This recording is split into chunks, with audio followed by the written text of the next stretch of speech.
So again, very strong, very good job on his part. My Voodoo Lounge still isn't up. My second bestiary was very delayed, so I'm only getting ensnared now. And he's creeping harder than I am, much harder, which is something that I still couldn't have done in the last game because of my stronger early game and because of his weaker early game. So you'll see from creeping the gold mine camp, which by the way he did very effectively, killing the wizard first. He got the very fast level 3 and the Shadow Hunter well on the way to level 2 in Healing Wave. So he heals the Blade Master and sends him straight to my base, or straight to scout me out. So now comparing our armies, I actually still have food advantage, which is something you can expect to have with a fast tech, at least for a while. But my army probably can't fight his right now, to be honest. He can, for example, ensnare the Kodo and hex the Raider, or vice versa.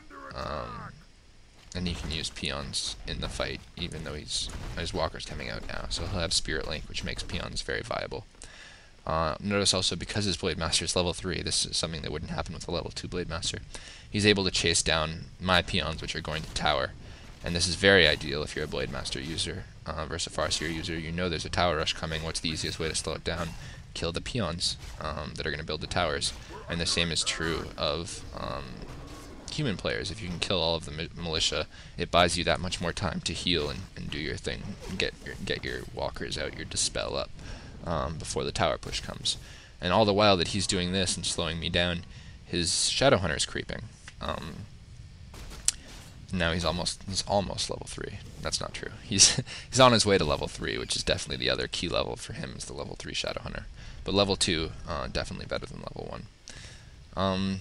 I neglected to mention, he's gone wards first on his Shadow Hunter, wards Healing Wave. I said he could hex something before. That's a lie, he can't.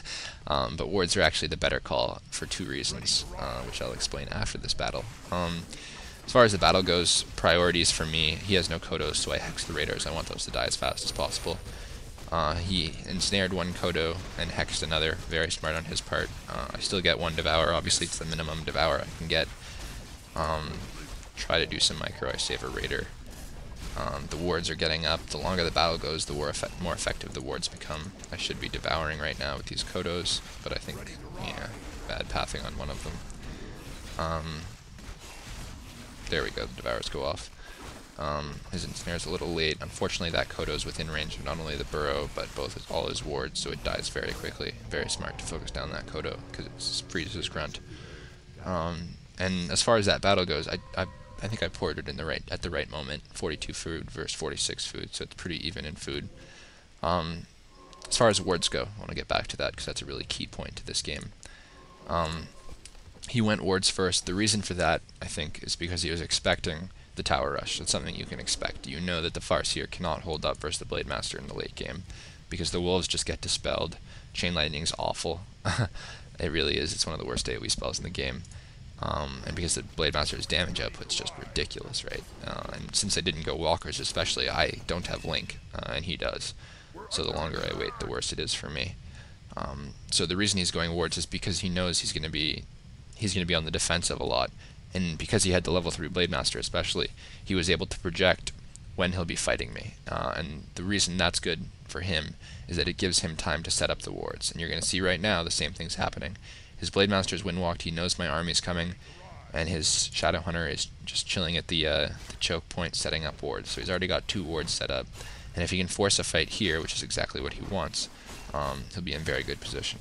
While he's doing that, his Blade Master comes out of Windwalk, has no mana.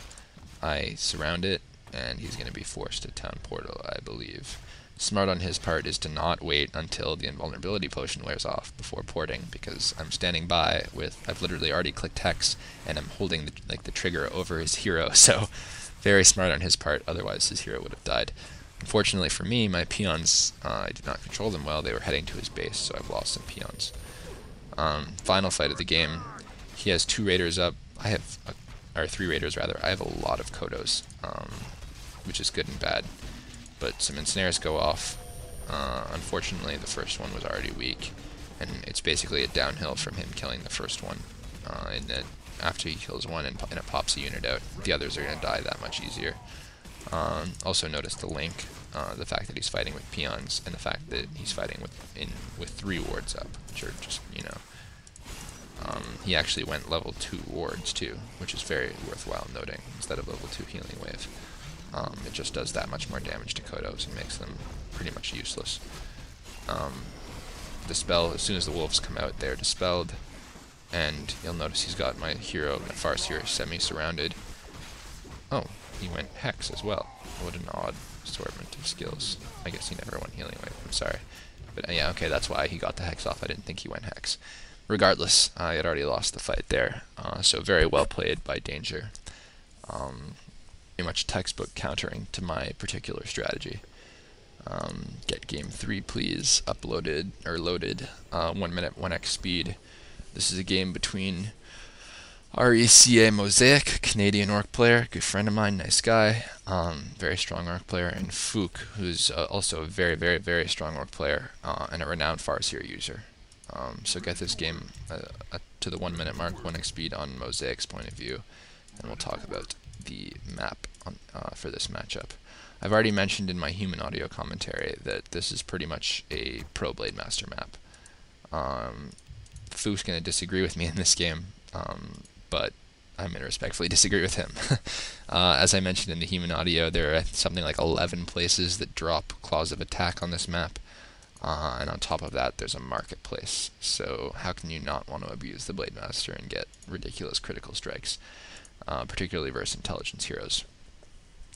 The other advantage to this map, as opposed to, for example, Twisted Meadows or Turtle Rock, is that you know where your opponent's spawned, and your scout is going to get there before your hero comes out, which means if he's fast-teched, you can head straight to his base and do immediate damage to him, whereas on, say, a Twisted Meadows, your scout may not reach him before your hero comes out, and so you might end up creeping, or you might end up searching for his base for a bit, which buys him enough time to go to your base, or to, you know, do whatever. So the fact that you can immediately creep, and actually you can cancel the second burrow as well. Not always if they do 2 burrows before the barracks, but frequently you can cancel the second burrow, which is something to keep in mind. So that having been said, let's get the game unpaused in 3, 2, 1, unpause. So as I mentioned before, Fook, renowned Farseer user, and a very, very good Farseer user at that. Most Orc players these days are Blade Master users, and I think with good reason. I think he's the better hero. But Fook definitely uses him very, very well, and beating his Farseer is quite an accomplishment, as is beating any Farseer user with Blade Master. It's not an easy thing to do if they know what they're doing. So again, base builds, Mosaic, the Altar Scout, also so important. Because he'll know right away what his game plan is once that scout reaches Fook's base, although I'm sure he knows Fook well enough to know that it's probably going to be a Farseer coming at him. As far as Mosaic's base build goes, again, the second burrow's in place to protect the barracks.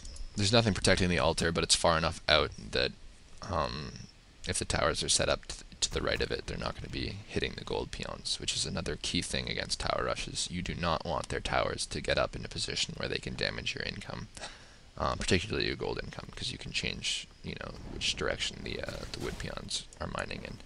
But gold is unfortunately something you can't control. There's only one gold mine. So anyways, the scout peon dies, but it dies to show him that both, not only is Fook fast-teching, but he built an earlier war mill, which might mean headhunters, or it might just mean that he's definitely going to be towering. And it also shows that he has a later barracks and a later burrow than usual. Now he can't cancel that barracks, but he definitely can cancel the burrow. Notice also that he attacked the Farseer out of the Windwalk and not the burrow. Windwalk gets you bonus damage, which only applies to units and heroes, not to buildings. So it's not wise to Windwalk for 75 mana and then right-click on a building and not get the bonus damage, which is 40 bonus damage, by the way. It's better to use it on the Farseer. So because Mosaic did that, the Farseer has 40 less health than it would if he didn't.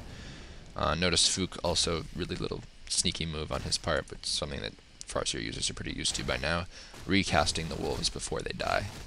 So he robs Mosaic of 30 experience, which is well done on his part. As far as having a Farseer versus the Blade Master, the trick is just to constantly be in motion. You don't want to be in Fook's position right now where you stand still for a bit. Now he has to run, but you know, where is he going to run to? and the sheep block gets Mosaic another kill. Notice after the sheep block, Mosaic manually moved the blade